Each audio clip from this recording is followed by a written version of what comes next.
Crawler-based search engines are composed of three major elements. First is the spider or crawler software. A spider software visits a web page, captures some of the information it finds there, indexes or catalogs it, and then follows links to other pages within the site and repeats this procedure. This is what it means when you hear that a site has been spidered or crawled. The spider returns to the site on a regular basis, as often as every month or two, to look for changes. The information gathered from each page goes into the index, or the second part of the search engine.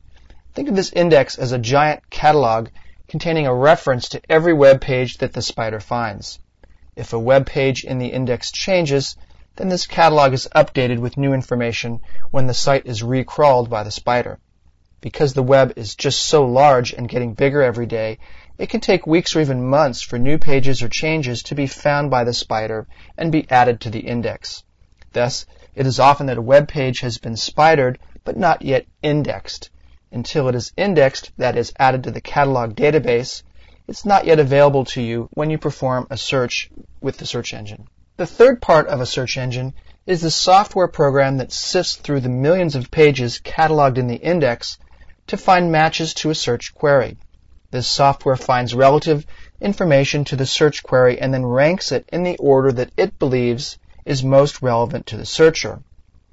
All crawler-based search engines have these three basic parts described here, but they each have their own way, or what I call the secret sauce, of rating the relevancy of the pages that it finds. That's why the same search on different search engines often produces different results. For example, here's a search I conducted on Google with the search term New Zealand Adventure Tours, and I get the following results here. Upscale New Zealand Tours by a company called Nature Expeditions is first, and then a page called New Zealand Tours by Scenic Pacific, and in the third spot is Active New Zealand Adventure Travel by a company called ActiveNewZealand.com. Let's do the same search on Yahoo.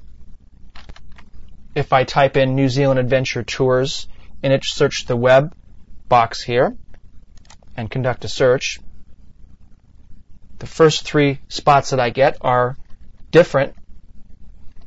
These are the sponsored results here, but they're different down here in the free results.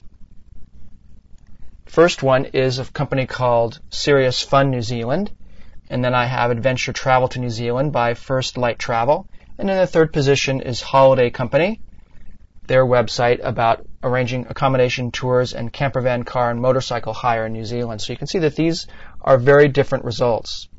The reason for these differences is that each search engine has their own unique ranking software that organizes, ranks, and finds information related to your search query in its own unique way. I'll go over some of the main differences between these various search engines in later tutorials and how to modify your pages to get the best possible rankings out of them. I gleaned much of this information directly from the search engines themselves, along with knowledge gained from personal experience, articles, reviews, books, and tips from other professional optimizers. In the next tutorial, we'll take a deeper look into the third part of these search technologies, and the most important part for us optimizers, and that is how crawler-based search engines rank the listings that they gather.